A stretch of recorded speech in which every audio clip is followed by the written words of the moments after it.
Chers amis, bonjour à tous et à toutes et bienvenue à notre rendez-vous quotidien consacré à la méditation de la parole de Dieu. Nous sommes aujourd'hui le 4 novembre 2022 en Luc 16, les 8 premiers versets. Installez-vous bien pour la halte spirituelle. Cette parabole est très déroutante et elle pose problème depuis le début. Qu'a fait exactement le gérant? La dilapidation mentionnée au début était-elle un cas d'incompétence qu'il a ensuite tenté de dissimuler? Si c'est le cas, alors la dissimulation a été le début de la malhonnêteté. Ou bien son gaspillage était-il un cas de malhonnêteté dès le départ? Personne ne semble capable de décider comment lire ce détail de l'histoire.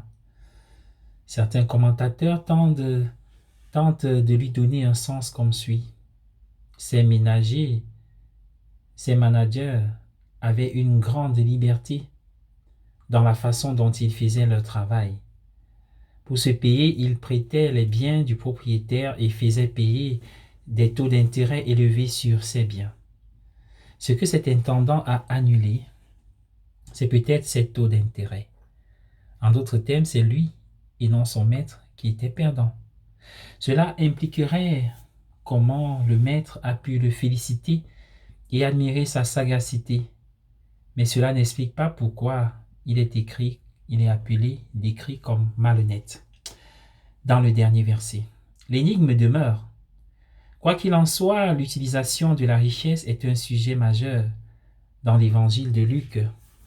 Et cette parabole lui est propre. Il est parfaitement conscient du pouvoir qu'a la richesse de nous ridiculiser. Voir la parabole du riche fou. Je construirai de plus grandes granges, greniers. Insensé, cette nuit même, on te demande ta vie. Nous sommes en Luc 12.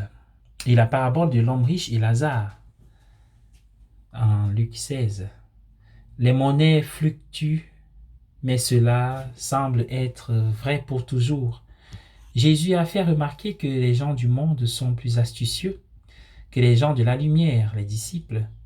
Nous avons tendance à être vifs lorsqu'il s'agit d'argent, mais lents et vagues lorsqu'il s'agit des questions de l'esprit. Quelqu'un qui est financièrement avisé est considéré comme le contraire d'un fou. Mais Luc renverse précisément la situation. Quelqu'un qui est spirituellement avisé, c'est plutôt lui qui est considéré comme le contraire d'un fou. Bonne journée à tous et à chacun.